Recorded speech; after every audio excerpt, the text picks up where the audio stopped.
Kak Syam, kata-katanya hari ini dong. Oke, singkat saja. Simak video kita. Paham? Di kolom dikunya. Assalamualaikum semuanya. Di sini kami dari kelompok Imun akan menjelaskan mengenai tugas proyek kami di mata kuliah fisika mengenai bab vektor. Yeay. Oke, di sini kami akan memperkenalkan diri terlebih dahulu. Dari saya, Feni Ribawati dengan NIM 240523601829. Selanjutnya Saya Hisham Fatullah. Apa nih? dengan anggota kelompok kami. Oke, di sini kami akan memperkenalkan diri terlebih dahulu. Dari saya, Feni Ribawati. Saya Hisham Fatullah. Saya Agir Oimufid Syarif. Saya Julian Askar Istiawardana. Dan saya Giza Nurcieni Angkorodo. Pernahkah kamu berpikir bagaimana para ilmuwan tahu kemana arah bumi bergerak? Atau mengapa planet tidak saling bertabrakan meskipun saling tarik-menarik? Jawabannya ada pada sesuatu yang disebut vektor. Bayangkan bumi sebagai pelari di lintasan tak berujung. Posisi bumi dari matahari itu vektor posisi. Arah dan kecepatan bumi mengelilingi matahari itu vektor kecepatan. Tarikan matahari yang menjaga bumi tetap dalam orbit, yap, vektor gaya gravitasi. Dengan bantuan vektor, kita bisa memprediksi gerak planet ratusan tahun ke depan.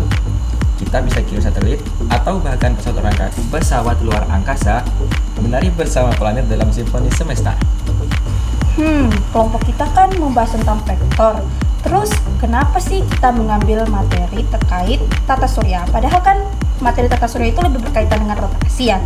Tentu, vektor ada kaitannya dengan sistem tata surya kita. Dikarenakan yang sudah dijelaskan oleh Juni tadi, vektor sangat berkaitan dengan sistem tata surya kita. Dikarenakan di dalam pelajaran vektor mempresentasikan mengenai posisi, kecepatan, percepatan, dan gaya benda langit seperti komet, bulan, dan planet-planet yang lainnya.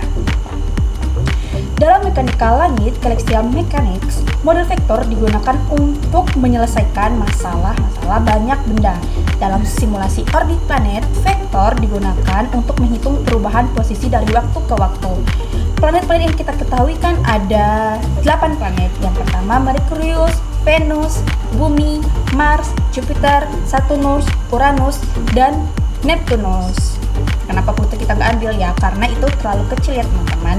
Jadi di antara jarak planet-planet itu dia berputar sesuai dengan vektornya masing-masing. Karena vektor sendiri kan artinya memiliki gaya, arah, dan satuan. Oleh karena itu planet mengikuti pengertian dari vektor. Nah teman-teman, di sini kita telah membuat alat peraganya, yaitu alat peraga sistem tata surya. Di sini kita mengambil 8 planet.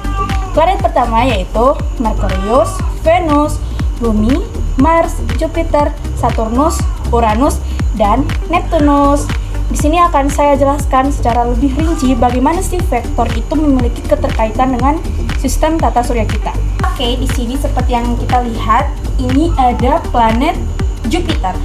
Nah, di antara planet dan Jupiter itu ada sebuah kawat yang saling mengaitkan antara matahari dan planet Jupiter.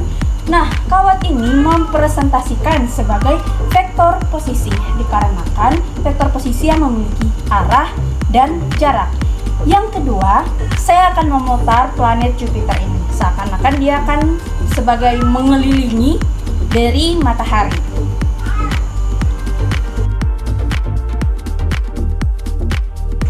Nah, planet Jupiter ini tersambung dengan sebuah kawat dengan matahari. Nah, kawat ini mempresentasikan sebagai jarak dari Jupiter dan matahari. Nah, jarak antar planet itu juga beda-beda ya, sesuai dengan urutan yang sudah saya sebutkan tadi. Jadi, yang paling jauh itu adalah planet Neptunus. Karena vektor posisi memiliki jarak dan arah, maka dari itu kawat ini mempresentasikan sebagai vektor posisi. Oke, yang kedua, saya akan menjelaskan mengenai gerakan melingkar atau gerakan revolusi dari planet-planet terhadap matahari.